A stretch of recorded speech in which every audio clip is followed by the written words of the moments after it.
This news is co-sponsored by Aradhya Jewelers. अब सोना खरीदे आसान किश्तों में 100% प्योर ज्वेलरी। हमारा पता शारदा चौक, गणेश नगर, नंदनवन, नागपूर। नमस्कार, मी अश्विनी प्रादेशिक बातमीपत्रात आपणा सर्वांचं स्वागत करते। नजर टाकूयात काही महत्त्वाच्या घडामोडींवर। हिवाळी अधिवेशनाच्या पहिल्याच दिवशी पंतप्रधान नरेंद्र मोदी यांनी कृषी विषयक कायदे परत करण्याबाबत दिलेले आश्वासन पूर्ण झालंय। लोकसभेनंतर आता राज्यसभेमधून देखील कृषी विषयक कायदे मागे घेण्याचे विधेयक मंजूर झालंय। जवळपास गेल्या 1.5 वर्ष शेतकऱ्यांनी या कायद्यांना विरोध केला, त्यानंतर अखेर हे कायदे रद्द करण्यात आलाय। या गोष्टीमुळे शेतकऱ्यांचा आनंद गगनात मावेनासा झाला असून दिल्लीतील शेतकऱ्यांनी फुलं उधळून आपला आनंद काल साजरा केलाय।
महाराष्ट्र राज्य विद्युत महामंडळ शेतकऱ्यांच्या कृषी पंपाच्या थकीत वीज बिलाच्या वसुलीसाठी महावितरण कंपनीने शेती पंपाचा वीज पुरवठा खंडित केला जातोय। या राज्य शासनाच्या जुलमी कारवाईच्या निषेधार्थ रास्ता रोको आंदोलन करणाऱ्या आमदार मोनिकाताई राजडे आणि भाजप कार्यकर्त्यांना शेवगावमध्ये पोलिसांनी अटक केली आहे।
भारतीय जनता पार्टीच्या वतीने जे आघाडी सरकारने अतिशय दुर्दैवी निर्णय घेतलेला आहे, कुठली पूर्व सूचना न देता शेतकऱ्यांचे लाईट कनेक्शन बंद केलेले आहे। आधीच आमच्या शेवगाव आणि पाथर्डी तालुक्यामध्ये अतिवृष्टी झाली, पुराचं नुकसान झालं, त्याचे आत्ताशी पुरेसे पैसे आले नाही, त्यामुळे शेतकऱ्यांचं पिकांचंही नुकसान झालेलं आहे, जमिनींचं घरादाराचं सगळं नुकसान झालेलं आहे, अनुदान आलेलं नाही आहे आणि त्यामुळे हे सक्तीची वीज वसुली सुरू केलेली आहे। कुठली सूचना दिलेली नाही आहे, डिब्बे बदलून मिळत नाही आहे।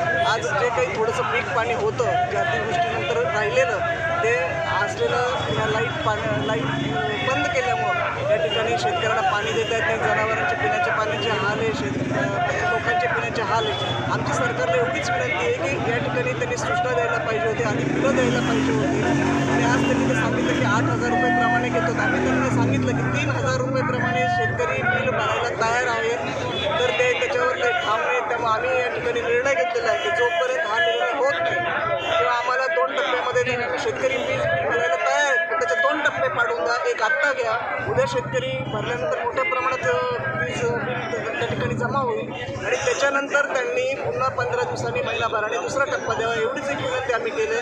आज आम्ही एक शांततेच्या मार्गाने या ठिकाणी आंदोलन करतोय। जर आमच्या सरकारने किंवा प्रशासनाने याची दखल घेतली नाही तर आज आम्ही या ठिकाणी उठणार नाही आणि अजून हे आंदोलन तीव्र स्वरूपाचं होईल आणि त्याचे जे काही नुकसान किंवा जे काही त्या ठिकाणी अनुचित प्रकार होईल त्याची पूर्ण जबाबदारी प्रशासनाची, महावितरणची आणि सरकारची राहील. ते 1 तासापासून तुम्ही थांबलाय, समजा मग अधिकाऱ्यांचं काय म्हणणं आहे?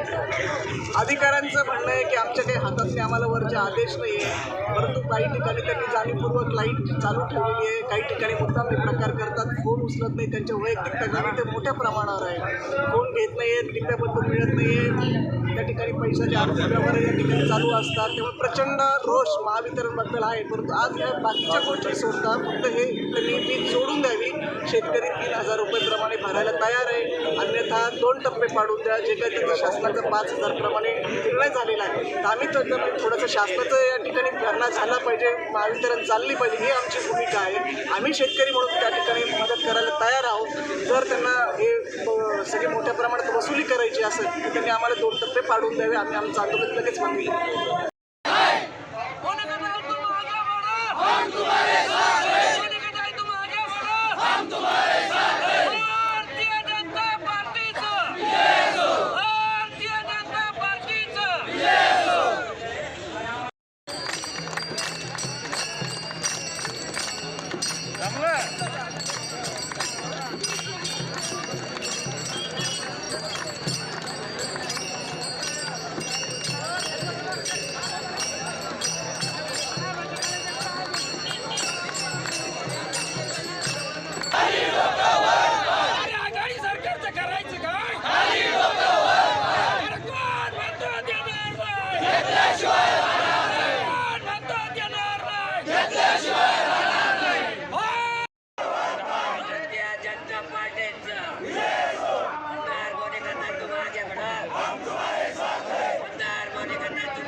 भारतीय जनता पार्टीचा तुम्हाला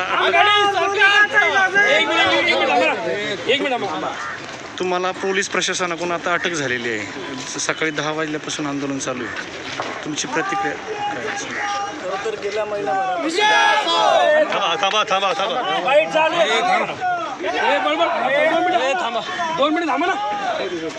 गेल्या महिनाभरापासून राज्य सरकारचं अतिशय शेतकऱ्यांच्या दृष्टीने वाईट निर्णय जर किंवा वसुलीच्या नावाखाली लाईट बिल भरण्यासाठी अतिशय दडपशाहीचं धोरण या ठिकाणी सुरू आहे. वारंवार सगळ्यांनी आम्ही लोकप्रतिनिधींना फोन करतो की तुम्ही दिवसातून निदान 2 तास लाईट सोडा. जनावरांच्या पिण्याचा पाण्याचा प्रश्न आहे. एक तर अतिवृष्टीने दोन्ही तालुक्यात खूप नुकसान झालेलं, त्याचे पैसे अनुदानाचे आलेले नाही आहे.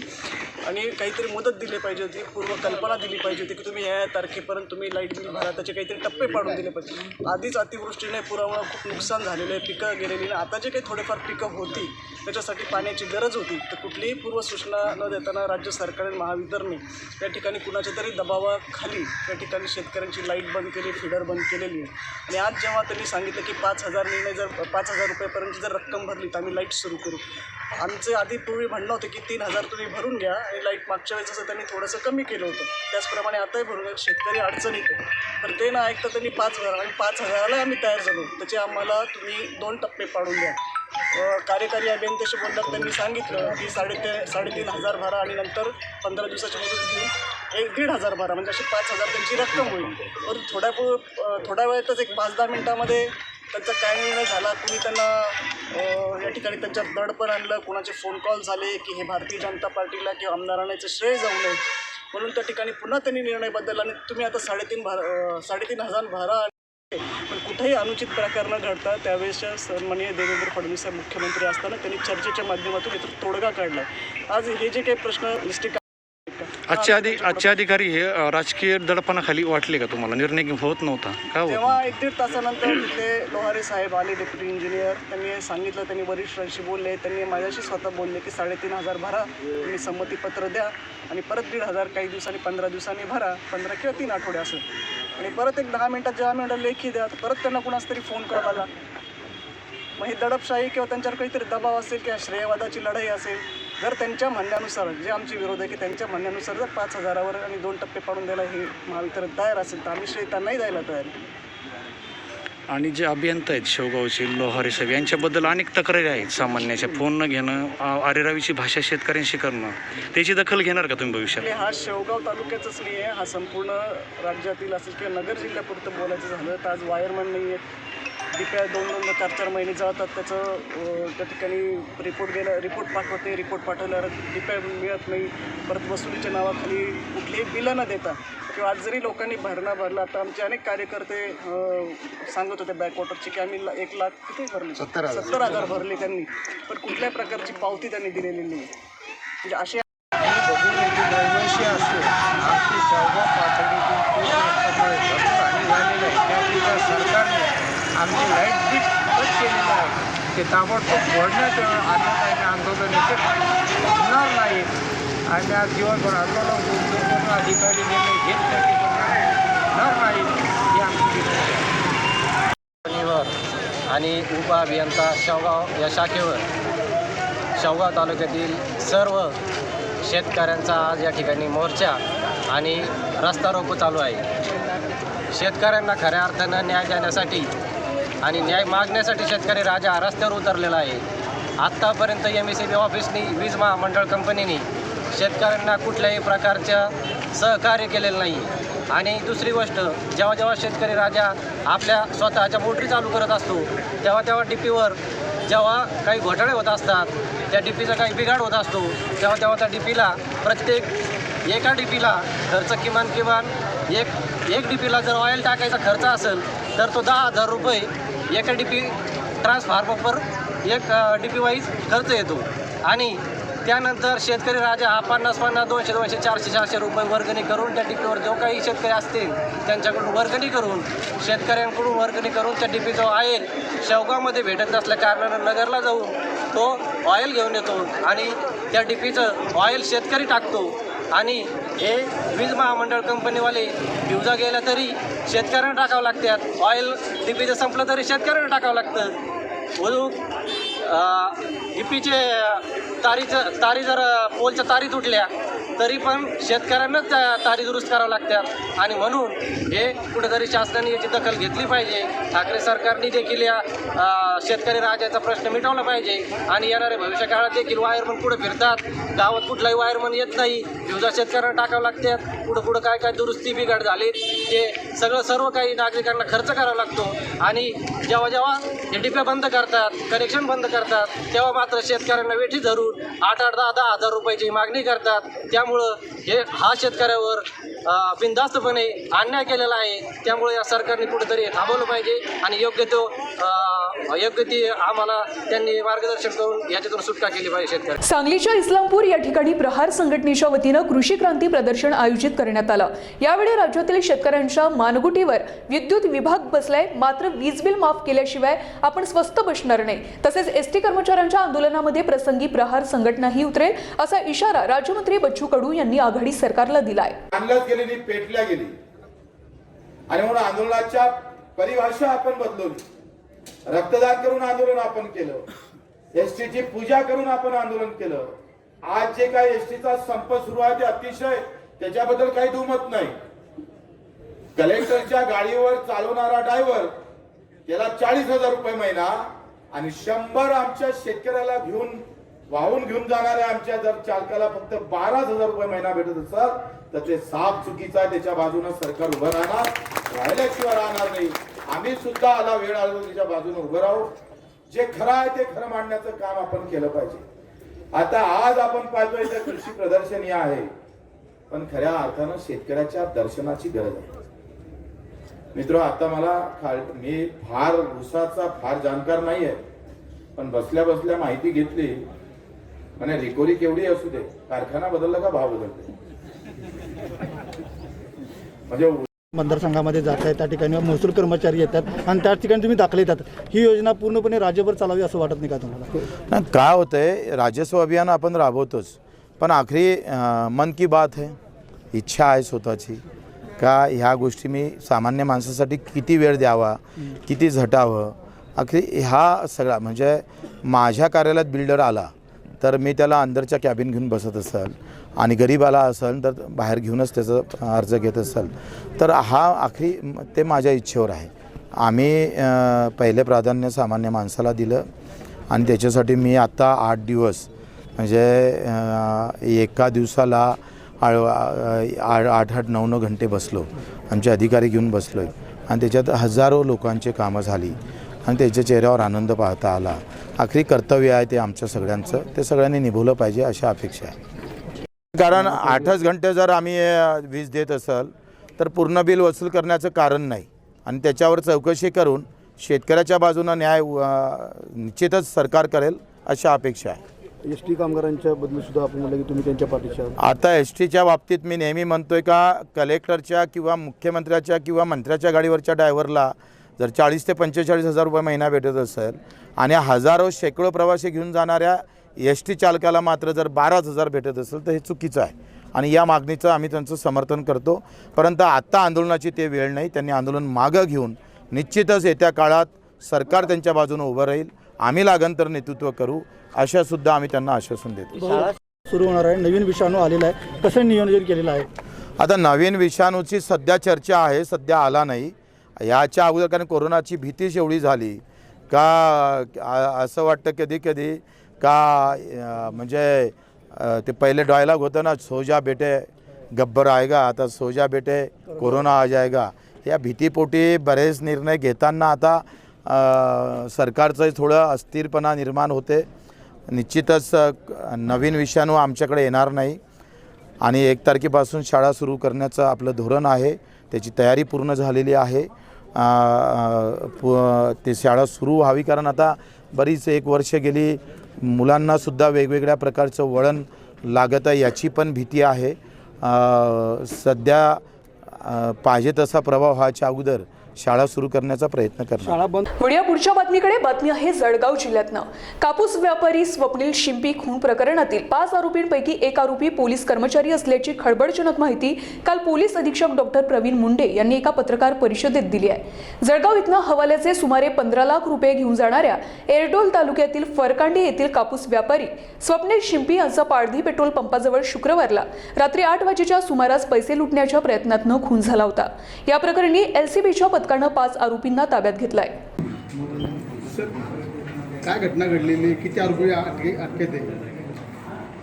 धरणगाव पोलीस स्टेशनच्या हद्दीमध्ये पाळदी गावानजीक 26 तारखेला 26 नोव्हेंबरला रात्री साधारणपणे 9 ते 10च्या सुमारास काही आरोपींनी या गुन्ह्यातील फिर्यादी आणि मयत स्वप्नील शिंपी जे कापूस व्यापारी आहेत यांना ते होंडा सिटी गाडीतून जात असताना अडवून मारहाण केली होती आणि पैसे लुटून नेण्याचा प्रयत्न केला होता आणि या घटनेमध्ये स्वप्नील शिंपी यांचा मृत्यू झाला होता आणि 27 तारखेला सकाळी या अनुषंगाने IPC 302-393 अन्वये गुन्हा दाखल करण्यात आलेला होता. मागील 2 दिवसात या गुन्ह्याचा कसोशीने तपास LCB जळगाव टीमचे पोलीस निरीक्षक श्री बकाले आणि त्यांच्या सर्व सहकाऱ्यांनी तसेच धरणगावचे PI श्री शेळके व त्यांची टीम यांनी केला होता. या तपासाअंती हा गुन्हा अतिशय शिताफीने डिटेक्ट करण्यात आलेला आहे आणि यामध्ये एकूण 5 आरोपींना अटक करण्यात आलेली आहे. तसेच या व्यतिरिक्त काही आणखी आरोपी असण्याची शक्यता सुद्धा आहे. त्या अनुषंगाने अधिक तपास चालू आहे. सर, या आरोपीमध्ये पोलीस म्हटला जातोय. बरोबर आहे. या एकूण 5 आरोपींपैकी एक जळगाव जिल्हा पोलीस दलातील पोलीस कर्मचारी या गुन्ह्यातील मुख्य आरोपी सुद्धा आहे. सर, ज्यांनी शोधून काढला कर्मचाऱ्यांना काही अवॉर्ड वगैरे देणार? हे अतिशय उत्कृष्ट कामकाज घडलेलं आहे. तरी ज्या ज्या अधिकारी कर्मचाऱ्यांनी यामध्ये कामगिरी केलेली आहे त्या सर्वांना योग्य ते बक्षीस घरगोत बक्षीस आम्ही देणार आहोत. सर, आता जी काल घडला सर, का आरोपी अटकेत आहे का, कसा विषय? पाचोरा शहर पोलीस स्टेशनच्या हद्दीतील एका गावामध्ये 2 सख्या भावांच्या कुटुंबियांमध्ये वाद झाला होता.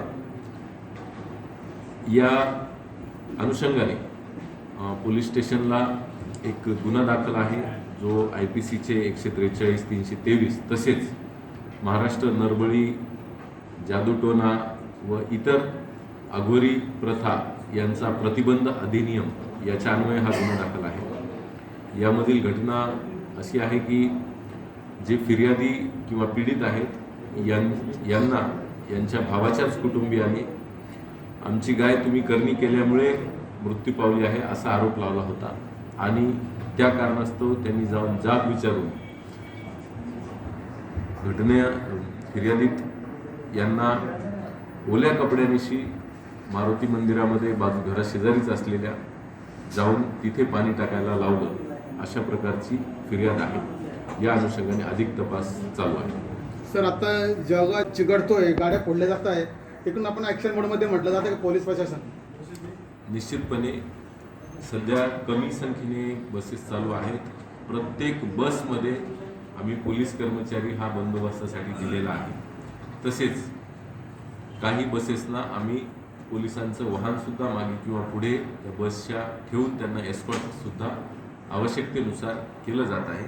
जळगाव जिल्ह्यामध्ये 4-5 घटना घडलेल्या आहेत ज्यामध्ये बसवर दगड फेकून कोणीतरी पळून गेलेले आहेत.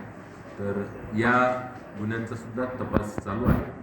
तसेच संपातील कर्मचारी असतील किंवा इतर जे कोणी याच्यामध्ये इन्व्हॉल्व असतील त्यांचा शोध निश्चितपणे घेतला जाणार आहे व गंभीर स्वरूपाचे गुन्हे आम्ही या प्रकरणांमध्ये दाखल केलेले आहेत. त्यामुळे जे कोणी यामध्ये इन्व्हॉल्व आहेत, संप कर्मचारी असतील किंवा इतर कोणी असतील, तर त्या सर्वांना आमचा सूचना आहे की अशा प्रकारामध्ये पडू नका. जर जो कोणी यामध्ये आढळेल त्याला त्याची नोकरी गमवावी लागू शकते किंवा इतर कायदेशीर बाबींना सामोरं जावं लागू शकतं. या सर्व गुन्ह्यांमध्ये अधिक तपास चालू आहे आणि बरेचसे क्लूजसुद्धा आम्हाला या गुन्ह्याच्या तपासामध्ये सापडलेले आहेत आणि आरोपींपर्यंत आम्ही निश्चितपर्यंत दगडफेक करणाऱ्यांपर्यंत पोहोचणार सुद्धा. आणि सर्वोच्च न्यायालयाच्या आदेशानुसार एम्पिरिकल डेटा गोळा करण्याचा उपाय ठाकरे सरकार करत नाही. ठाकरे सरकारनं ओबीसींची फसवणूक थांबवावी आणि राज्य मागासवर्ग आयोगाला ओबीसींचा एम्पिरिकल डेटा गोळा करण्यासाठी आवश्यक 450 कोटी रुपयांची मदत करावी अशी मागणी भारतीय जनता पार्टीचे प्रदेश सचिव राजेश बकाणी यांनी केली आहे. भाजपचे प्रदेश सचिव राजेश बकाणे हे पत्रकार परिषदेत बोलत होते. यावेळी जिल्हाध्यक्ष सुनील गफाट, भाजप आमदार रामदास आंबटकर सह आदी उपस्थित होते. दरम्यान रामदास आंबटकर यांनी गेल्या 2 वर्षातील ठाकरे सरकारनं ओबीसींची कशी फसवणूक केली हे स्पष्ट केलं. पक्षाची भूमिका गेली 2 वर्ष ठाकरे सरकारची जी आहे ही अत्यंत फसवणुकीची वर्ष आहे. महाराष्ट्रामध्ये 2 वर्षात खरं म्हणजे कोरोनाचा मोठा उद्रेक झाला. अशा काळामध्ये सरकारने काय दिलं हा एक प्रश्न आहे. त्यामुळं सरकारने काही दिलं नाही. प्रत्येक वेळी त्यांनी केंद्राकडे बोट दाखवलं आणि केंद्राच्या अनेक योजना सुद्धा लागू झाल्या. केंद्राने ऑक्सिजन कमी पडू दिला नाही, कुठले इंजेक्शन्स कमी पडू दिले नाही. इथे माननीय नितीनजी गडकरींनी या भागामध्ये खरं म्हणजे वर्धेमध्ये इन्फोटोरेसिन बी आणि हे सर्व इंजेक्शन उपलब्ध करून दिले लोकांना. ब्लॅक फंगससारखा मोठा आजारही ज्या काळात आला, परंतु प्रत्येक वेळी हे सरकार मात्र घरात बसलेलं होतं. यांचे मंत्री नुसते खाण्यात बसलेले आहेत. या महाराष्ट्रातला मोठा समाज जो आहे ओबीसी समाज, या ओबीसी समाजाला भूलथापा देत केवळ 2 वर्ष घालवली. इम्पेरिकल डाटा मागासवर्गीय आयोग राज्याचा, ह्या गोष्टी ह्या राज्य सरकारच्या असतात, ह्या केंद्राच्या नसतात. आणि हे दिशाभूल आजही करतात आहे की केंद्रानं आम्हाला जनगणनेचा डेटा द्यावा, सेन्सिसचा डेटा द्यावा. हे देऊन होणार नाही. जर न्यायालयाने यांना फटकार दिली आणि त्रिसूत्री आखून दिली की राज्य मागासवर्ग आयोग स्थापन करा, इम्पेरिकल डेटा गोळा करा आणि 50%च्या वर आरक्षण जाऊ देऊ नका, अशा प्रकारची तुलनात्मक स्थिती निर्माण करून द्या. हे काम महाराष्ट्र सरकारचं आहे. तर महाराष्ट्र सरकार याच्यात सबसे अपयशी ठरलेलं आहे. त्यामुळं महाराष्ट्र सरकारची नियत खोटी आहे. त्यांनी केलेला हा ओबीसी समाजाचा अन्याय अत्यंत विदारक आहे. म्हणजे येणाऱ्या 85% निवडणुका ह्या लोकप्रतिनिधींच्या सामान्य माणसांच्या होणार आहे. जिल्हा परिषदा असो, नगर परिषदा असो, नगरपंचायत असो किंवा महापालिका असो, ह्या सर्व निवडणुकात सर्वसामान्य माणूस उभा राहण्याच्या उद्देशाने किंवा त्यांनी आशाभूतपणे यावर विचार केला असेल, परंतु ह्या सर्वांची स्वप्न मात्र साफ होणार आहे. कारण ही लटकती तलवार जी ठेवली आहे आणि या लटकती तलवारीमुळे सुद्धा हे सर्व होणार. म्हणजे केवळ पूर्ण देशामध्ये केवळ महाराष्ट्र असं राज्य आहे की ज्याच्यामध्ये इम्पेरिकल डाटा हे देऊ शकले नाही. महाराष्ट्रातच केवळ हे घडलं. महाराष्ट्रात ओबीसीवर अन्याय झाला, भारतात अन्यत्र कुठेही अन्याय झाला नाही. कारण खरं तर यांना सर्वे सुद्धा करून घेत आहेत. नॅशनल सॅम्पल सर्वे ऑर्गनायझेशन नावाची एक ऑर्गनायझेशन आहे आणि यांच्या 2 वर्ष पूर्तीचा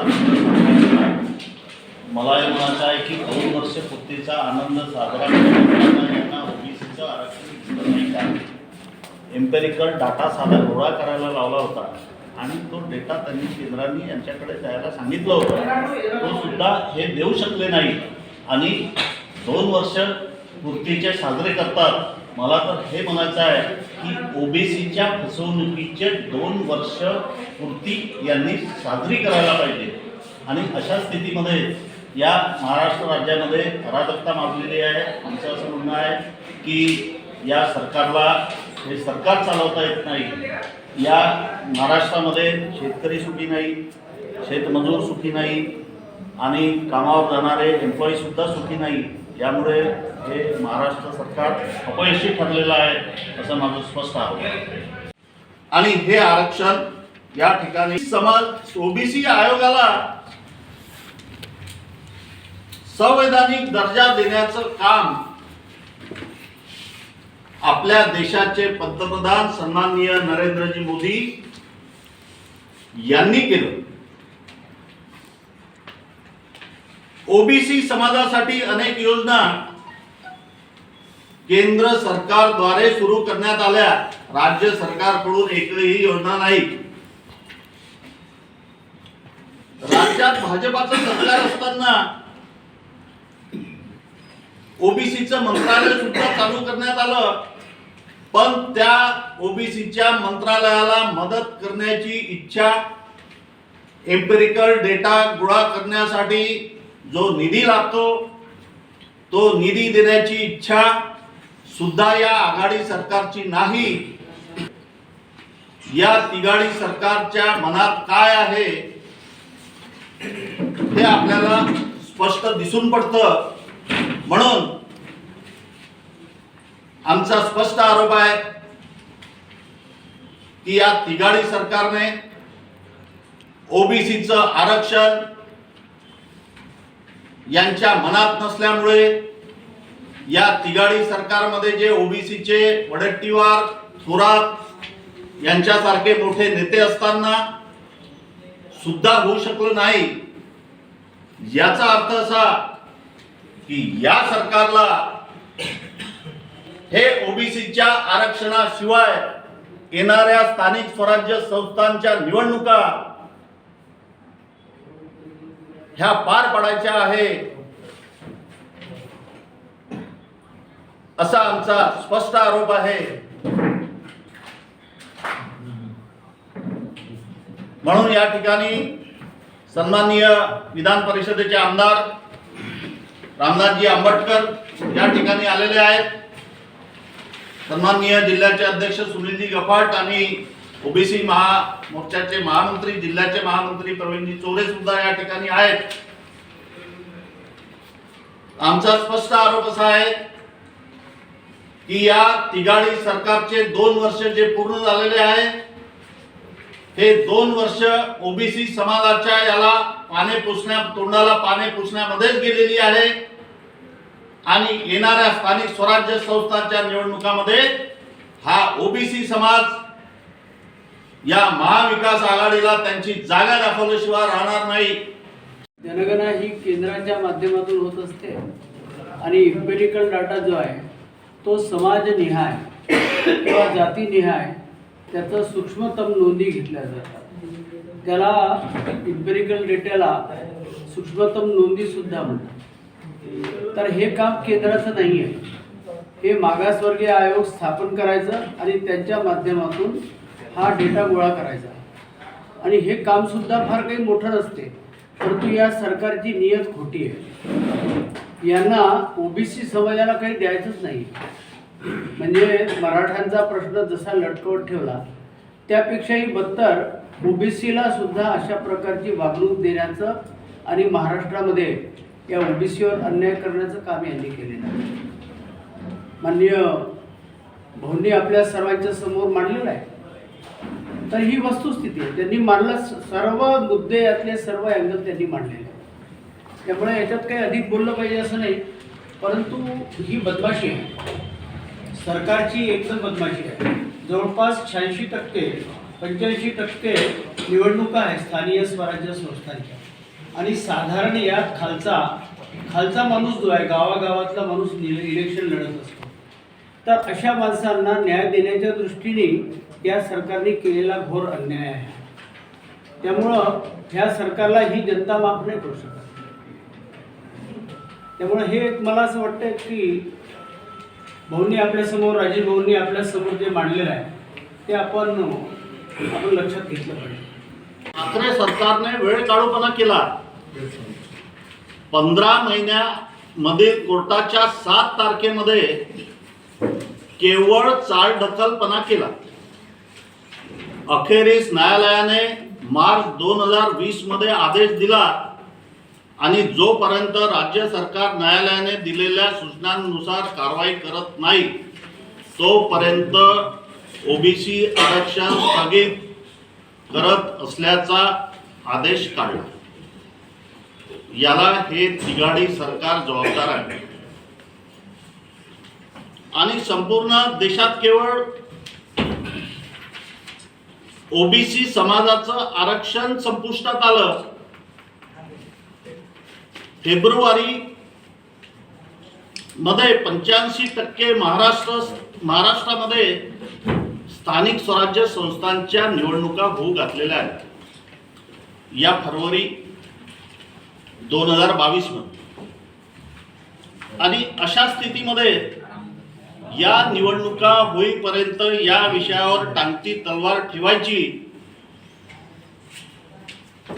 आणि ओबीसी आरक्षणाशिवाय निवडणुका उरकून घ्यायच्या असा घाट या महाविकास आघाडी सरकारचा आहे असा भारतीय जनता पार्टीचा स्पष्ट आरोप आहे। पंतप्रधान नरेंद्रजी मोदी केंद्रामध्ये जे आमचं सरकार आहे त्यांनी 3 ठळक कामं केलेली आहेत. 2018 साली मोदी सरकारने ओबीसी आयोगाला घटनात्मक दर्जा दिला. माननीय नरेंद्र मोदी या त्यांच्या मंत्रिमंडळात थोडके नव्हे 27 खासदारांना स्थान दिले, म्हणजे 35% त्याचं प्रमाण हे अधिक आहे. आणि मोदी सरकारने मेडिकलच्या पदवी आणि पदव्युत्तर अभ्यासक्रमामध्ये ऑल इंडिया कोट्यातील जागांमध्ये ओबीसी साठी 27% आरक्षण लागू केले. हे केंद्र सरकारने केले. आणि ओबीसी समाजासाठी मुख्यमंत्री देवेंद्रजी फडणवीस यांच्या सरकारची, माजी मुख्यमंत्री देवेंद्रजी फडणवीस यांच्या सरकारची, ते सरकारमध्ये असताना, आम्ही सरकारमध्ये असताना 3 ठळक कामे आम्ही केले. ज्यावेळेस आमचं सरकार होतं, राज्यात प्रथमच ओबीसीचं स्वतंत्र मंत्रालय स्थापन करण्याचं काम आणि त्याला स्वतंत्र बजेट, स्वतंत्र मंत्रालय आणि स्वतंत्र बजेट हे दोन्ही करण्याचं काम भारतीय जनता पार्टीच्या सरकारने, जेव्हा सरकारमध्ये आम्ही होतो तेव्हा आम्ही केलं. आणि राज्य ओबीसी वित्त व विकास महामंडळाची कर्ज मंजुरीची मर्यादा सुद्धा वाढवून देण्याचं काम त्यावेळेस भारतीय जनता पार्टीच्या सरकारने केलं. देवेंद्रजी फडणवीस यांनी 50%च्या वर असलेलं ओबीसी आरक्षण वाचवण्यासाठी अध्यादेश काढला होता. एवढंच काय, तो अध्यादेश आपण सुप्रीम कोर्टाकडे देखील सादर केला आणि एम्पिरिकल डेटाचा रिपोर्ट तयार करण्यासाठी वेळ मागितला. म्हणून आरक्षण हे 4 मार्च 2021 पर्यंत टिकलं, अन्यथा टिकलं नसतं. पण त्याच्यानंतर एम्पिरिकल डाटा सादर करण्याचं काम हे या तिघाडी सरकारचं होतं, या महाविकास आघाडी सरकारचं होतं. ते त्यांनी केलं नाही आणि त्यामुळे या ओबीसी समाजावर या पत्रकार परिषदेला या जिल्ह्याच्या कार्यालयामध्ये उपस्थित या जिल्ह्याचे अध्यक्ष माननीय सुनीलजी कपाट, ओबीसीचे जिल्ह्याचे महामंत्री प्रवीणजी चोरे, जिल्ह्याचे उपाध्यक्ष जयंतजी कावळे, मंडळाचे अध्यक्ष गिरीजी कांबळे आणि अगदी थोड्या वेळात विधान परिषदेचे सन्माननीय आमदार रामदासजी आंबटकर सुद्धा या ठिकाणी येऊन आलेले आहेत. आजची जी पत्रकार परिषद बोलवण्यात आलेली आहे, या आघाडी सरकारला, महाविकास आघाडी सरकारला 2 वर्ष पूर्ण झाले आणि त्याचा सोहळा त्यांनी साजरा केला. 2 वर्ष यशस्वी पूर्ण झाल्याबद्दल सोहळा. भारतीय जनता पार्टीचा प्रदेशाचा सचिव म्हणून माझं विचारणं महाविकास आघाडीला असं आहे की यशस्वी म्हणता तर कुठे यशस्वी झाले हे त्यांनी एका तरी विषयामध्ये सांगावं. या महाराष्ट्रामध्ये जी अराजकता माजलेली आहे, जे संप चालू आहे, जे महिलांवर अत्याचार होत आहे, शेतकरी सुखी नाही, शेतमजूर सुखी नाही आणि अशा स्थितीमध्ये ओबीसीचं आरक्षण सुद्धा यांनी दिलेलं नाही. मेन मुद्दा हा आहे की या ओबीसीला आरक्षण देण्याच्या संदर्भामध्ये या महाराष्ट्र सरकारने चालढकल केलेली आहे असा आमचा स्पष्ट आरोप आहे. ज्या पिटिशनमुळे ओबीसी समाजाला हक्काचे राजकीय आरक्षण गमवावे लागले ते पिटिशन करणारे काँग्रेसचेच आहेत. ते काही भारतीय जनता पार्टीचे पिटिशन करणारे लोक नाही आहेत. NV Diagnostics, everything in diagnostic, best services and quality products. Contact us on Vinod G. Kumar 9822700773 and 9834205411.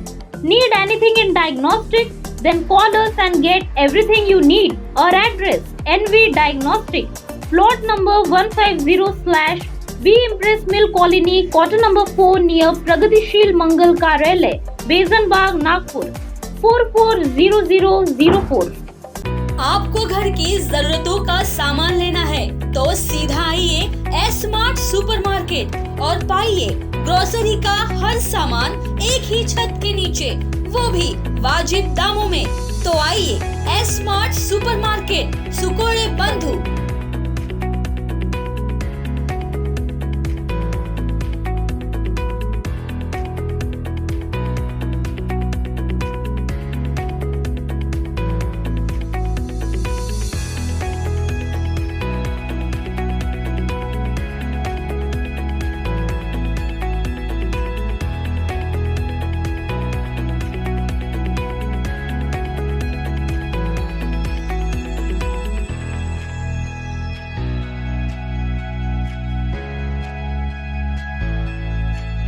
हमारा पता plot number 9 Dattanagar Vindhyavasini lawn के पास, Ghogli road, Besa, Nagpur. Home delivery के लिए कॉल करें 8888876878।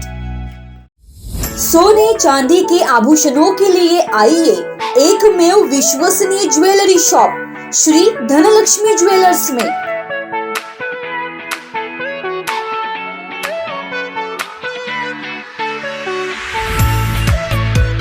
श्री धनलक्ष्मी ज्वेलर्स लाया है दिवाली पर खास ऑफर्स। 10 ग्राम के सोने खरीदी पर पाइए 5 ग्राम का चांदी का सिक्का फ्री। संपूर्ण हॉलमार्क ज्वेलरी और लेटेस्ट ज्वेलरी डिजाइन्स मिलने का हिंगा का एकमेव ज्वेलरी शॉप।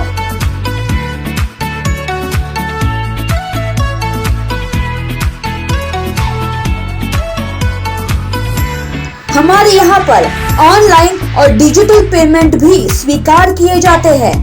बहुत ही जल्द अब नई शाखा जलाराम मंगलम में, तो देर किस बात की, एक बार अवश्य पधारे। श्री धनलक्ष्मी ज्वेलर्स, पारधी नगर, हिंगा road, Nagpur. Contact number 9423102449। Omicron virus नेमका किती धोकादायक आहे आणि त्याच्या संदर्भामध्ये महाराष्ट्र काय उपाययोजना करत आहे, या संदर्भात महाराष्ट्र कोविड टास्क फोर्सचे सदस्य डॉक्टर राहुल पंडित यांनी सविस्तर माहिती दिली आहे, पाहूयात। लोकांना जवळपास त्यांनी तपासून घेतलेले, परंतु पॉझिटिव्ह हा एकच आहे। I think that's not important. What is important is to how to prevent it. ते तर म्हणजे रोजचे आकडे 100-200 येतील, तो आकडा वाढत जाणार. दॅट्स जर पॉझिटिव्ह आला तर त्याच्यात इम्पॉर्टंट आहे, अदरवाईज काही इम्पॉर्टन्स नाही त्याला. त्याचा प्रतिबंध लागलेलेच केलं जाणार आहे. दोन things are going to happen. आता सध्या प्रायमरी स्टेज आहे ना, म्हणजे फक्त वर्तवून येते त्या शक्यता, म्हणजे हे किती परिणामकारक ठरेल लस नाही, तो दुसरी लस किती परिणामकारक ठरेल, हा व्हायरस का तो घेऊन आहे. आणलेत का ते? ओके, जे मग हां बरोबर. परवा मी सुरतला होतो एक दिवस. अच्छा, रेकॉर्ड नाही करत नाही, नुसतं म्हणजे आवाज नाही करत, आवाज नाही. Problem if it comes it may be a problem. Okay, it is definitely if it comes it may be a problem. पण तो ऑलमोस्ट आपल्या ह्याच्यात आला असेल वगैरे किंवा असं शंका बाळगली जाते. बरोबर, त्यामुळे येण्याची शक्यता आहे. आता तर सध्या एवढं ट्रॅफिक आहे साहेब, जग छोटं झालंय ना. बरोबर. तरी महाराष्ट्राने एकदम प्रोएक्टिव्ह स्टेप्स घेतले आहेत आणि I think we have to be this time we have to be ahead of the virus. Okay, पहिले जे एक्सपिरियन्स आहेत ते त्याच्यावर आपण शिकवून घेऊन, नाहीतर मग ते नाहीतर पुन्हा आपण पहिले पाडे 12वर घेऊन जाऊ. ते पण आहे. पण लोक सर आता सध्याच्या मी बघतोय ना, लोक मधल्या काळामध्ये खूप आम्ही जेव्हा जातो ना तेव्हा पण आम्हाला सजेस्ट करतात की मास्क काढा म्हणून. तुम्ही काढत नाही नाही नाही माझं ते एकदम मी फॉलो केलेलं आहे. आम्ही त्या गोष्टी बघितल्या आहेत ना सर स्वतःहून. ओमिक्रॉन जो व्हायरस आहे त्या संदर्भात आता सध्या हा किती धोकादायक आहे आणि महाराष्ट्रात याच्यासाठी किती कशा पद्धतीने तयार महाराष्ट्र सध्या चांगल्या पद्धतीने तयार झालेला आहे. आपली जी तयारी आहे ती 2-3 टप्प्यांवर चालू आहे. एक म्हणजे की मास्किंग करता आपण फार महत्त्व सांगतो आहोत. दुसरं म्हणजे वॅक्सिनेशन पूर्ण करण्याकरता आपण बऱ्यापैकी भर देत आहोत. आणि तिसरं म्हणजे की आपल्या ज्या राज्याची जी तयारीची जी उजळणी आहे ती देखील उजळणी आपण करणार आहोत. ऑक्सिजन म्हणा, औषधं म्हणा, बेड्स म्हणा, यंत्रणेची तयारी, प्रशासकीय तयारी, ज्याच्यामध्ये की आपण आपल्या बेड्स कशा अवेलेबल करून देऊ, 80-20 फॉर्म्युला, या सगळ्यावर बऱ्यापैकी एक उजळणी करून आपल्याला या सगळ्या गोष्टी तयार ठेवाव्या लागतील. अच्छा सर, दुसऱ्या ज्या लसी आहेत आता सध्या ज्या मात्रात उपलब्ध आहेत त्या किती परिणामकारक ठरू शकतील या व्हायरसवर? सध्या तरी असं वाटतंय की थेरॉटिकली पॉसिबल आहे की या व्हायरसमध्ये एखाद वेळेस इम्युन एस्केप असेल, परंतु ह्याच्याबद्दलची पूर्ण माहिती आपल्याला येईपर्यंत, थेरॉटिकल माहिती वेगळी झाली, एक प्रॅक्टिकल माहिती येईपर्यंत आपल्याला काही दिवस लागतील. याचा पूर्ण परिणाम दिसायला आपल्याला काही आठवडे जातील. त्यामुळे मला वाटतं ह्याच्याबद्दल आता कुठलाही घाईघाईत निष्कर्ष न करता आपण व्यवस्थित वॅक्सिनेशन प्रोग्राम पूर्ण करावा, एवढीच माझी विनंती आहे. नागरिकांना सर काय आवाहन करायचं? नागरिकांना एवढंच आव्हान आहे की कृपया करून मास्किंग हा सगळ्यात इम्पॉर्टंट आपल्या मागचा एक ध्येय ठेवा. बाहेर पडताना डबल मास्किंग, आणि आपले जे फ्रंटलाईन वर्कर्स आहेत, हेल्थकेअर वर्कर्स आहेत, त्यांनी N95 मास्क घालावा. आणि दुसरी गोष्ट म्हणजे की आपलं लसीकरण पूर्ण करावं. ज्यांना अजून सेकंड डोस घेतलेला नाही आहे त्यांनी आपल्या सेकंड डोजला जाऊन घ्यावं, आणि ज्यांनी अजून लसीकरण सुरुवातच नाही केली आहे त्यांनी आपला पहिला डोस जाऊन घ्यावा. नया जो वायरस आया है उसके बारे में सर कितना धोखादायक है? फिलहाल जो सिचुएशंस बता रहे हैं जागतिक लेवल पर भी वो हार्मफुल वायरस है ऐसा बताया जा रहा है, क्या करना है? ऐसा पता चलता है कि अब तक का जो हमारा पूरी दुनिया में जो प्रेडोमिनेंट स्ट्रेन था वो डेल्टा वायरस का स्ट्रेन था, डेल्टा स्ट्रेन था.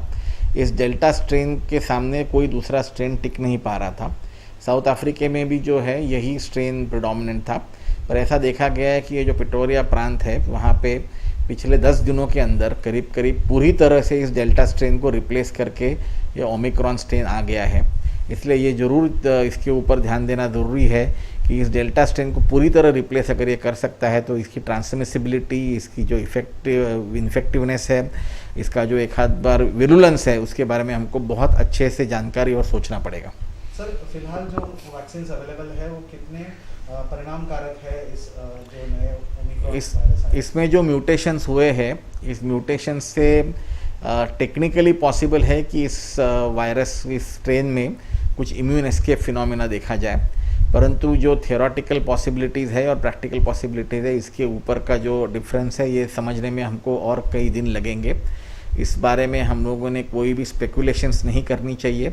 हमें क्लियरली समझना चाहिए कि इसके बारे में जब तक हमें पूरी तरह से डाटा नहीं आता है तब तक इसके बारे में डर ना फैलाए. दूसरी बात यह है कि हमें जो है अपना वैक्सीनेशन प्रोग्राम इस वक्त बहुत सक्षम करने की ज़रूरत है. हम बहुत अच्छी तरीके से आगे बढ़ रहे हैं, पर इसकी रफ्तार हमें और आगे बढ़ानी है. जिनका दूसरा डोज रह चुका है वो कृपा करके अपना दूसरा डोज तुरंत लगवा लीजिए, और जिन्होंने अब तक वैक्सीनेशन की शुरुआत ही नहीं की हो वो अपना पहला डोज लगा के, अपना दूसरा डोज का नंबर जब आएगा तब अपना दूसरा डोज लगा के पूरे देश को जो है इम्यूनाइजेशन से कंप्लीट कीजिए. सर मास्किंग भी एक इम्पोर्टेंट फैक्टर है इसके बारे में? बिल्कुल, बहुत सही कहा आपने. मास्क जो है वो हमारे पास सबसे बड़ा ऐसा हथियार है जो कि हमें कोई भी स्ट्रेन से बचा सकता है. इसलिए बाहर निकलते वक्त डबल मास्किंग, एक क्लॉथ मास्क और एक सर्जिकल मास्क, 1 या 2 रुपए में ये सर्जिकल मास्क मिल जाता है, और हम लोग अगर इसे पहने तो हम हमारा ही नहीं, हमारे कुटुंबियों का भी जो है, परिवार वालों का भी जो है हम बचाव कर सकते हैं. और जो फ्रंट लाइन वर्कर्स हैं उन्हें जो है N95 मास्क पहनना बहुत ज़रूरी है. उस्मानाबाद जिल्ह्यातील तुळजापूर येथील नळदुर्ग रोडवरील हॉटेल गजगा या डान्स बारवर उस्मानाबाद पोलीस दलाच्या विशेष पथकानं धाड टाकली आहे. यावेळी 25 महिलांसह 64 पुरुष आणि 2 मॅनेजर आणि मालकास अटक केलेली आहे. उस्मानाबादच्या पोलीस अधीक्षक निवा जैन यांच्या मार्गदर्शनाखाली आणि आदेशानं कळंब विभागाचे उपविभागीय पोलीस अधिकारी रमेश, पोलीस निरीक्षक आजीनाथ काशीद यांच्या नेतृत्वाखाली ही कारवाई करण्यात आली आहे. तुळजापूर येथे गाजगा डान्स बार सुरू झाल्यानंतर ही पहिलीच मोठी कारवाई आहे. अटक करण्यात आलेल्या सर्व महिला या परराज्यातील असल्याची प्राथमिक माहिती आहे.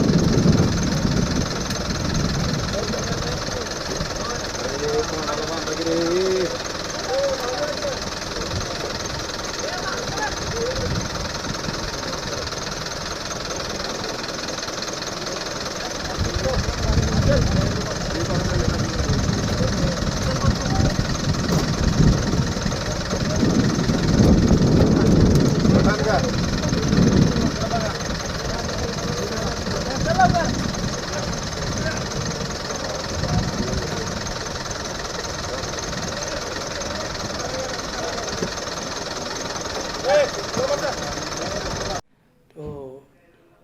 माननीय एसपी मैडम उस्मानाबाद जिला उनके आदेश के अनुसार आणि गोपनीय माहिती के अनुसार एक विशेष पथक तैयार करके कल रात्रि 11 से 12 बजे के बीच में एक टीम तुलजापुर अंगरगा गांव गजगा होटलमध्ये एक रेकी केला है। रेकी के दरमियान पता चला कि उनको जो टाइम दिया 12:30 उसको क्रॉस करके वो उल्लंघन चालू था। तो ये माहिती पे हमने लोकल पुलिस स्टेशन का मदद से वहाँ पे एक रेड किया। रेड के टाइम पे 66 पुरुष लोग आणि 25 महिला लोग जो नाट्य डांस करते हैं, इनको अप्रियन किया। और उसके अलावा जो उल्लंघन के अनुसार अप्रॉक्सीमेटली 70 लाख का मुद्देमाल जब्त किया। जब्त करने के बाद लोकल पुलिस स्टेशन को हैंडओवर करके पुढील कारवाई के लिए आदेश दिए आहे। आणि गांजाची वाहतूक करणाऱ्या एका चारचाकी गाडीला भंडारा पोलिसांनी सिने स्टाईल पाठलाग करून अडवलाय। या कारवाईमध्ये पोलिसांनी 632 किलो गांजाच्या 17 बोऱ्या जप्त केल्या आहेत। सदरची कारवाई भंडारा वाहतूक नियंत्रण शाखेनं रात्र गस्त करत असताना 28 नोव्हेंबर रोजी पहाटे ग्राम मुसबी परिसरात केली आहे। ओडिशा येथे मोठ्या प्रमाणामध्ये गांजाची शेती केली जाते। ओडिशा येथून बोलोरो पिकअप गाडी भंडारा मार्गे नागपूरकडे निघाली होती। दरम्यान वाहतूक नियंत्रण शाखेचे पोलीस निरीक्षक शिवाजी कदम हे आपल्या पथकासह शनिवारला रात्र गस्तीवर असताना त्यांना ही गाडी संशयास्पद आढळून आली। त्यानंतर सदर गाडीचा थरारक पाठलाग केल्यानंतर पोलीस निरीक्षक कदम आणि त्यांच्या पथकानं त्या गाडीला तपासात घेतलं। गाडीला तपासले असता वाहनामध्ये सुमारे 17 बोऱ्यांमध्ये 6320 किलो गांजा मिळून आलाय। पोलिसांनी गांजा आणि वाहन असा एकूण 69,38,000चा मुद्देमाल जप्त केलाय। या प्रकरणी पोलिसांनी गुन्हा दाखल केला असून अधिक तपास सुरू आहे। वाहतूक पोलीस निरीक्षक श्रीयुत कदम हे 28 तारखेला रात्रपाळीला गस्तीला असताना त्यांनी आणि त्यांचे सहकारी आहेत 2 राजेश कुमरे सतीश चव्हाण यांना एक संशयित टाटा एस गाडी जाताना दिसली। तिचा त्यांनी पाठलाग केला। पाठलाग केल्यानंतर ती गाडी पुढे जाऊन थांबवण्यात आली। गाडी मागे थांबली, यांची गाडी पुढे थांबली होती। गाडीतून उतरेपर्यंत तेथील ड्रायव्हर जो पळून गेला यांना संशय आला। त्या गाडीवरून त्यांनी मग आमचे PI चव्हाण, मी PI बारसे यांना त्यांनी जागेवर बोलवलं। ती गाडी आम्ही पोलीस स्टेशनला आणल्यानंतर त्याच्यामध्ये बघितलं असता त्याच्यामध्ये गांजा मिळून आला। ही सर्व कारवाई 2 पंचांच्या समक्ष करण्यात आलेली आहे आणि त्याच्यामध्ये 632 किलो गांजा मिळून आलेला आहे। मला वाटतं ही जी कारवाई आहे ती आपल्या रेंजमध्ये एवढ्या मोठ्या प्रमाणावर बऱ्याच दिवसांनी झालेली आहे। आमचे भंडारा जिल्ह्याचे पोलीस अधीक्षक श्री वसंत जाधव साहेब आणि अप्पर पोलीस अधीक्षक श्री अनिकेत भारती साहेब यांचे आदेश असतात की रात्रगस्तीला आपण कटाक्षाने चाणाक्षाने प्रत्येक संशयित वाहनावरती, प्रत्येक संशयित इस्मांवरती नजर ठेवली पाहिजे। आम्ही त्या 28 तारखेला माझ्यासोबत राजेश कुमरे पोलीस हवालदार वाहतूक नियंत्रण शाखा भंडारा तसेच मोटर परिवहन विभागाचे सतीश वंजारी हे माझ्यासोबत होते। आम्ही पेट्रोलिंग करत होतो महामार्गावरती आणि त्यावेळी माननीय SP साहेब आणि माननीय ॲडिशनल साहेब यांच्या आदेशाप्रमाणे आम्ही सगळे संशयित वाहने आणि संशयित इसम चेक करत असताना ही एक घटना मोठी उघडकीस आलेली आहे। 20/11/2021 रोजी आम्हाला जिल्हा रात्रगस्त होती। पहाटेच्या सुमारास आम्ही महामार्ग 53वरती गस्त घालत होतो आणि आम्ही नागपूरच्या दिशेने जात होतो। त्यावेळी आमच्या पाठीमागून एक बोलेरो पिकअप गाडी पांढऱ्या रंगाची आली आणि आमच्या गाडीला थोडासा कट मारून भरधाव वेगाने गेली। त्यामुळे थोडासा आम्हाला त्या गाडीवरती संशय आला की एवढ्या वेगाने का जात आहे म्हणून। त्यामुळे त्या गाडीचा आम्ही पाठलाग केला आणि मुजबी दवडीपार येथे आम्ही त्या गाडीच्या समोर जाऊन थांबलो। ती गाडी आमच्या काही अंतरावरती थांबली। मग आम्ही तिघंही त्याच्यातून उतरून त्या गाडीच्या दिशेने गेलो, पण गाडीमध्ये असलेले ड्रायव्हर हे तिथून निघून गेले होते। अंधाराचा त्यांनी फायदा घेऊन पसार झाले होते। हे पसार झाल्या कारणानं आम्हाला त्याचा संशय आला। त्यामुळं आणि त्या गाडीमध्ये वरती नारळ ठेवले होते आणि आतमध्ये काहीतरी बोऱ्या होत्या अशा। मग संशय आला।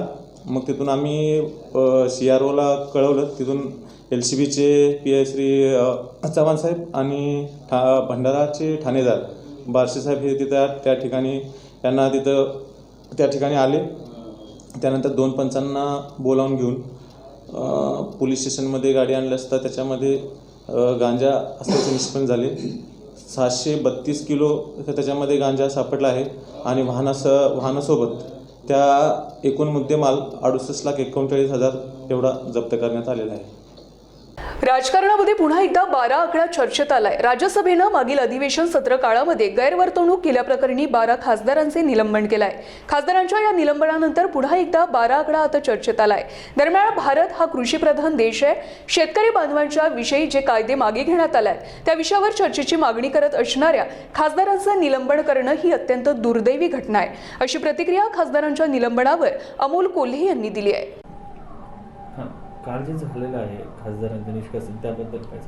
नाही, खरं तर ही घटना अत्यंत दुर्दैवी आहे. कारण आपण भारत हा कृषीप्रधान देश असं म्हणतो, त्यामुळे इतक्या मोठ्या देशाची जी जगातली सगळ्यात मोठी लोकशाही आहे, या लोकशाहीमध्ये शेतकरी बांधवांच्या संदर्भात जे कायदे मागे घेण्यात आले त्याविषयी चर्चेची मागणी करत असणाऱ्या खासदारांचं जेव्हा आपण निलंबन करतो तेव्हा ही अत्यंत दुर्दैवी घटना आहे. कारण अनेक प्रश्न अनुत्तरित आहेत की नक्की हमीभावाचं काय होणार आहे, शेतकऱ्यांवर लावलेल्या केसेस मागे घेतल्या जाणार आहेत का, लखीमपूर खिरीसारखी जी अत्यंत निर्घृण दुर्दैवी घटना घडली त्याविषयीचं उत्तरदायित्व सरकार घेणार का, आणि या सगळ्या चर्चेपासून पळ काढण्याची प्रवृत्ती असल्यामुळं सरकारनं हे निलंबन केलं असावं. त्याचबरोबर राज्यसभेमध्ये हे पास होण्याला अडचण दिसत असताना कदाचित हा नंबर गेम असल्याची सुद्धा शक्यता नाकारता येत नाही.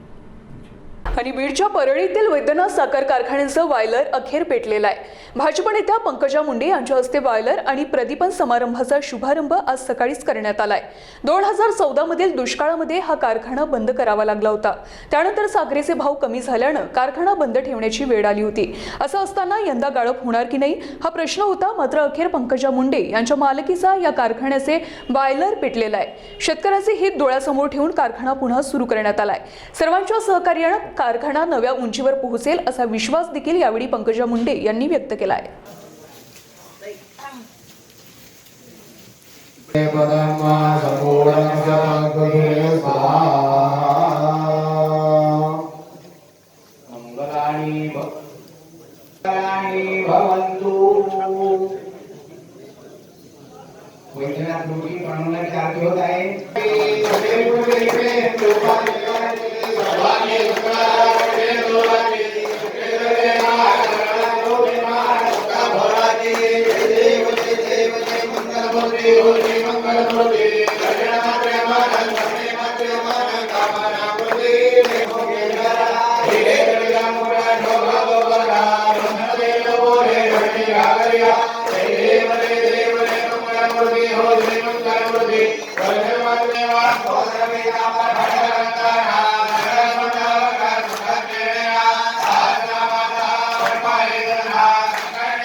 मला वाटतं त्याच्याही पुढे जाऊ.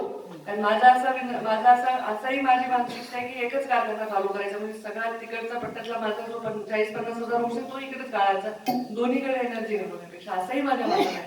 त्यामुळे आपला तसं जर झालं तर आपला 5.5 गाळप होईल. फक्त हे गाळप न थांबता निर्विघ्न व्हावं त्याच्यासाठी माझी हात जोडून तुम्हाला सगळ्यांना विनंती आहे. जे काय आहे ते आपल्या सगळ्यांचं आहे. सगळे मिळून काम करू. कारखान्याची गरिमा परत येईल. जर 2 वर्ष आणि पुढचे 2 वर्ष जर कोणीही काही अडचण न आणता जर कारखान्यामध्ये आपल्याला काम करता आलं तर आपण खरंच कारखान्याला परत पहिले दिवस आणू शकू. तुम्ही विश्वास ठेवा.